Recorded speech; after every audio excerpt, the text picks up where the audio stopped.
فرض کیجئے 5-7 بھائی ہیں، ان میں سے 2 بھائیوں میں جھگڑا ہو رہا ہے۔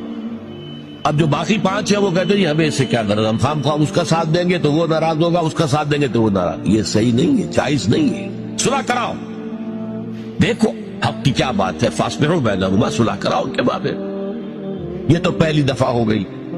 اب دوسری دفعہ اسی قانون کی کیا ہے؟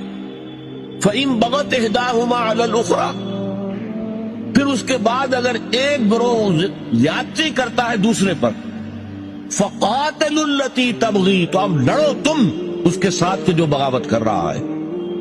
یعنی صلح کرا دی گئی، معاملات طے ہو گئے، کوئی شرائط طے ہو گئی، ایک گروہ اس کے باوجود جو ہے اڑا ہوا ہے اور اکڑا ہوا ہے اور جو ہے وہ صلح کے سامنے جھکنے کو تیار نہیں ہے، یا صلح کرنے کے بعد پھر وہ غلط اقدام کرتا ہے، تو اب اس کا کیا مطلب ہے؟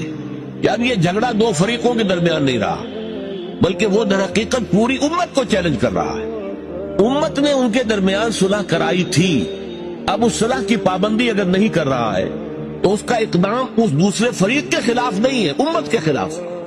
لہذا تمہارا کام یہ لڑو، جو فریق حق پر تھا اس کے ساتھ ہو کر اس سے لڑو، یہ جو زیادتی کر رہا ہے، جو صلح کی حدود سے تجاوز کر رہا ہے، جو صلح کے بعد بھی ظلم جو ہے اس کے اوپر اڑا ہوا ہے۔